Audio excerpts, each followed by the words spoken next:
এই নিন, এখানে 10,000 টাকা আছে। এই টাকাটা নিয়ে এক্ষুনি এই বাসা থেকে বের হয়ে যান। বাবা রায়হান, বৌমা এগুলো কি বলতেছে? হ্যাঁ বাবা, তোমার বৌমা যা বলছে ঠিকই বলছে। তুমি এই টাকাগুলো নিয়ে এ বাসা থেকে এক্ষুনি বেরিয়ে যাও। ব্যাপার, ওইটা আফতাব চৌধুরী না? হ্যাঁ তাই তো, আফতাব চৌধুরী। কিন্তু ওনার মাথায় চালের বস্তা কেন? না না, চাচারই অবস্থা কেন? বিষয়টা আমাকে জানতেই হবে। দাঁড়ান, আপনি না আফতাব চৌধুরী? না মানে হ্যাঁ আমি আফতাব চৌধুরী। আপনার এই অবস্থা কেন? আপনার মাথায় কেন চালের বস্তা? আপনার না চালের বস্তা বহন করার জন্য সবসময় 50 জন লোক দাঁড়িয়ে থাকতো? বাবা, ওইগুলো ছিল আমার অতীত, আর বাস্তবতা এখন আমাকে এখানে নিয়ে আসছে বাবা। কিন্তু বাবা তুমি কে? আঙ্কেল, আপনাকে আমি সব কিছু বলতেছি, নামান। আঙ্কেল, আপনি আমাকে চিনতে পারতেছেন না? আমি আশরাফ, মনে আছে আপনার?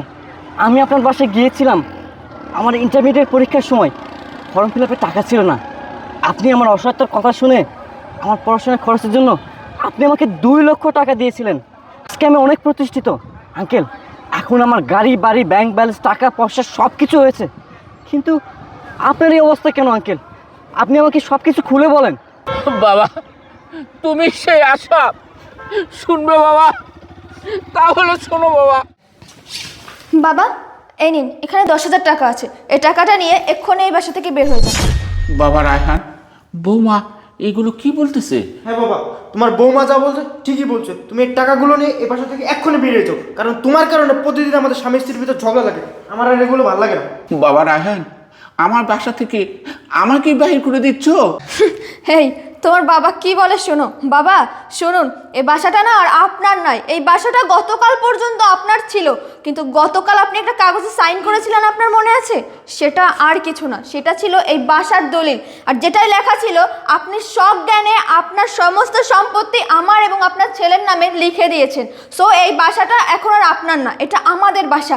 আর আমাদের বাসা থেকে আপনি এক্ষুনি বেরিয়ে যাবেন, এই মুহূর্তে যান, বের হয়ে যান। বাবা রায়হান, এই বয়সে আর এই অসুস্থ শরীর নিয়ে আমি কোথায় যাব বাবা? তুমি কোথায় যাবা সেটা আমরা জানি না, কিন্তু এই বাসা থেকে বের হয়ে যাবা সেটা জানি। দেখো বাবা রায়হান, আমি কোথায় যাব, কোথায় থাকবো, আর কি খাবো? এই শুনুন, আপনার এত ন্যাকামি দেখার না সময় নাই। আপনার ছেলে বলেছে না আপনাকে বের হয়ে যেতে। আপনি কি ভালো কথাই শুনবেন না, নাকি আপনার ঘাড় ধাক্কা দিয়ে বের করে দিতে হবে? হ্যাঁ শুনুন, ভালোই ভালোই বলছে, এই বাসা থেকে বের হয়ে যান, না হলে আমাদের খারাপ রূপ দেখাতে বাধ্য করবেন না। ওঠো।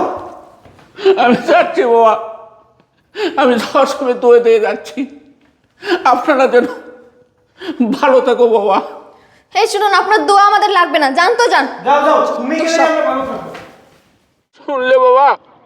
আঙ্কেল, সব কিছু তো শুনলাম। আপনি আমাকে সব কি শোনালেন?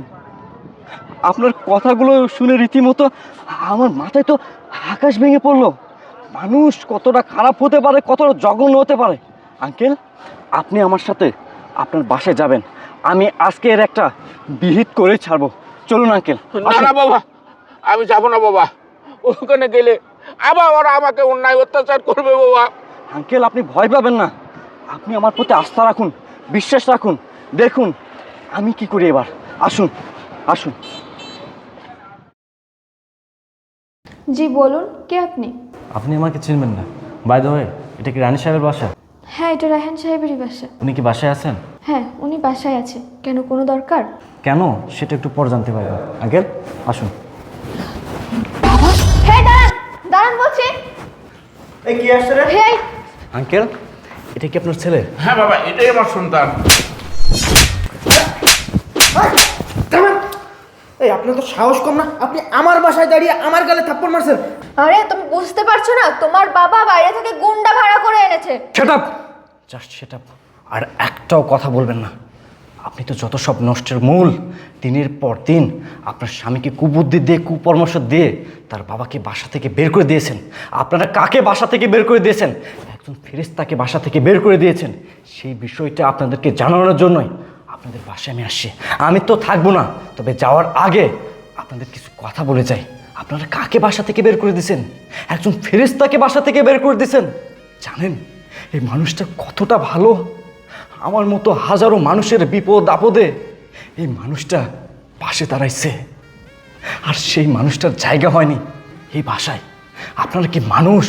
আপনারা কতটা খারাপ! আমার তো মনে হয় না আপনারা মানুষ। আপনারা যদি মানুষই হতেন, আপনাদের যদি বিবেক মনুষ্যত্ববোধ থাকতো, তাহলে এমন জঘন্য কাজ আপনারা কখনো করতে পারতেন না। জানেন, এই মানুষটা এখন রাস্তায় রাস্তায় লেবারের কাজ করতেছে। একজন অসুস্থ মানুষ চলাফেরা করতে পারে না। এই মানুষটার এখন কি পরিশ্রম করা সাজে? আরে এখন তো তার আনন্দ উল্লাস করার কথা। আর সেই মানুষটাই কিনা নিজে পরিশ্রম করতেছে এই দিন দেখার জন্য। আপনাদের কি মানুষের মতো মানুষ করছে? এই যে আপনাকে বলতেছি, আপনাকে ছেলের বউ বানিয়ে নিয়ে আসছে এই দিন দেখার জন্য, এসব করার জন্য। ছি, ছি, এগুলো না আপনাদের কাছে আশা করিনি আমি। আজকে এই মানুষটাকে যখন আমি দেখেছিলাম, আমি ঠিক থাকতে পারিনি, আমি নিজেকে কন্ট্রোল করতে পারিনি। এত একজন ভালো মনের মানুষ, এত ভালো মানুষ, শেষ বয়সে তার এমন করুণ পরিণতি, এটা আমি কিভাবে মানব?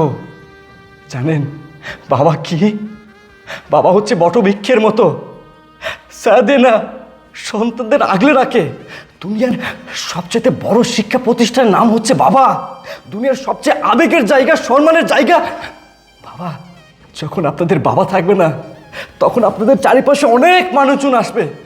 বিশ্বাস করেন, বাবার মতো আর কেউ হবে না।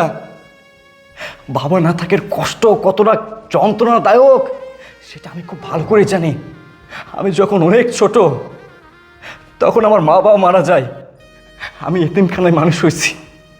একটা সময় আমার ইন্টারমিডিয়েট পরীক্ষা আসে, ফর্ম ফিল আপের টাকা ছিল না। এই মানুষটার কাছে যখন আমি যাই, সাথে সাথে তিনি আমাকে 2 লক্ষ টাকা বের করে দেন। তাহলে বুঝুন তার মন মানসিকতা কতটা ভালো। আর সেই মানুষটা এতটা অন্যায় অত্যাচারের শিকার হয়েছে শুধু আপনাদের দ্বারা। আপনার কথা আমি কী বলবো? আপনি তো বাইরের মানুষ, পরের বাড়ির মেয়ে। আপনি না হয় আপনার শ্বশুরের দরদ বুঝলেন না, কিন্তু আপনার তো দরদ বোঝা উচিত ছিল। কারণ আপনার জন্মদাতা পিতা, যে মানুষটা রায়হান সাহেব আপনাকে এত এত কষ্ট করে মানুষ করছে, কেন এত কষ্ট করে মানুষ করছে যেন শেষ বয়সে আপনি তার হাতে লাঠি হতে পারেন। নিজে না খেয়ে, নিজে না পড়ে আপনাকে মানুষের মতো মানুষ করছে, কোলে পিঠে করে মানুষ করছে। সেই মানুষটার সাথে এমন কাজ করতে গিয়ে আপনার কি বিবেকে এতটুকু বাধা দেয়নি? আপনি কিভাবে পারলেন এমন কাজ করতে? একজন বাবা তার সন্তানকে অনেক কষ্ট করে মানুষ করে এই আশায় যেন শেষ বয়সে তার হাতে লাঠি হতে পারেন, যেন তার বাকিটা জীবন তিনি আনন্দে উল্লাসে পার করতে পারেন। সে আশায় প্রত্যেকটা বাবা মা তাদের সন্তানকে লালন পালন করেন। এই যে আপনারা এই মানুষটার প্রতি এতটা অন্যায় অবিচার করেছেন, এই মানুষটা আপনাদের বিরুদ্ধে কোনো অভিযোগ দেখাননি, বরং তিনি বলেছেন এটাই তার নিয়তি ছিল। কীভাবে পারলেন এমন কাজ করতে? রায়হান সাহেব, আপনাকে একটা কথা বলি, এই যে যৌবনের বড়াই আপনি করতেছেন না, সারা জীবন আপনার এই যৌবন থাকবে না। একদিন আপনিও বৃদ্ধ হবেন, একদিন আপনারও দাঁত পড়ে যাবে, একদিন আপনারও চুল পড়ে যাবে, একদিন আপনারও হাতের চামড়া ঝুলে যাবে। সেদিন আপনি বুঝবেন আপনি কি করেছেন।